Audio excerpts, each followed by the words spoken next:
Hello, we're going to try and look at balancing on your knees to help to gain better understanding of where you are in space and your balance points in relation to your knees. Okay, so there are a lot of clients who have habitually crossed their legs, crossed their ankles. When you cross your legs, you're causing quite a lot of stresses on your knees, especially if you do things like this, and especially if you tuck your foot under your knee. Again, if you're crossing your ankles, you're still putting quite a lot of torque on the knees. And then if you've had skiing injuries, running injuries and things like that, your knees start to create in themselves, the muscles around them, soft tissues, tensions and patterns which could predispose you to further injury. But more than that, it's about breaking the connection. When people have had an injury and then maybe they're on painkillers and things like that, the brain forgets that the knee's been injured and so on. So lots of instinctive patterns get broken down, and these can have quite significant impact on your, I'm going to say balance, but by balance I mean your perception of where you are in space and your ability to not have trips and falls.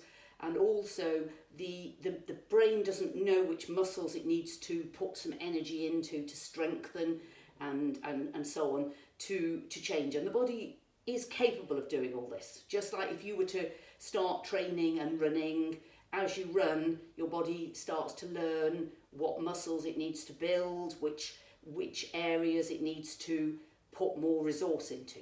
Okay, so this is not something strange, this is science. Okay, but this is a very simple thing to do, balancing on one leg, except for most people it actually isn't.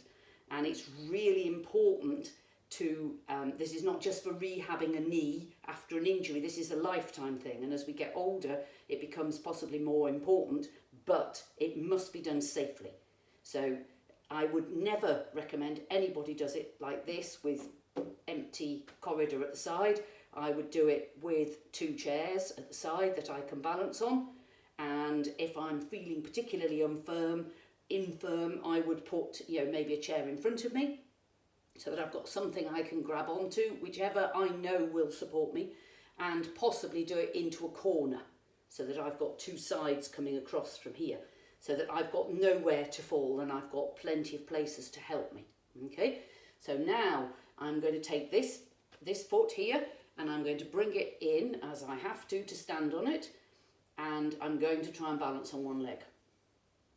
Okay, so I'm balancing on one leg and I happen to be looking at the camera at the moment.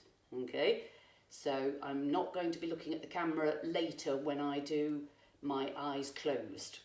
Okay, so this is me balancing, and I will tell you that when I tried this a few minutes ago and had forgotten to switch the video on, I wasn't as good as I am now. Okay, so that tells you how quickly the body can put things in place, and you can get better every day, and you can time yourself how much longer you are managing to stay on balance. Okay, so now I'm on this alternative leg and I'm balancing, and you will find that one leg is better than the other, and I am deliberately barefoot so that you can see how my foot is adjusting. It is constantly adjusting, and it's not adjusting on its own. It's adjusting in correlation with the brain. There are nervous system signals going up and down between my foot and my brain. Okay, with all sorts of feedback. Now this next stage is when it gets a bit more dodgy, and I didn't manage very well earlier, so let's see how we're getting on now.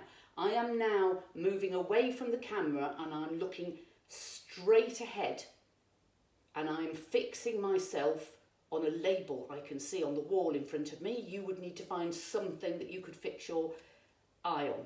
Okay, and when you close your eyes you still look at that, because this is really important. And again, make sure you've got things around you, and if necessary you're into a corner. Now I'm going to put my weight on one foot as previously, and I'm going to close my eyes looking at the label on the wall. And we're going to see, not very long, going to look again and see how much better I am. can see how quickly we can start to lose the ability to balance. And this is a really important thing if you want to be able to avoid injury. So we're going to now try with the other leg. I could certainly have room for improvement here. So I'm looking ahead at the label and I'm fine. I'm now closing my eyes looking at the label. And this is how much my brain, not very good. It shows you how poor my brain is were I to be missing my eyesight. In the case of, for instance, I'm heading off down a hill and I'm suddenly seeing an impending something, I would close my eyes. At that point, my brain would have difficulty defending me. So, as you can see, I have homework to do. But if you've got support mechanisms by the side of you, you can keep putting a hand onto the back of the chair and then regaining balance and putting your hands on the back of the chair. This is well worth doing. I highly recommend it. This is not just for rehabbing knees and previous injury. This is for gaining balance and helping reduce the risk of falls. Hope that helps.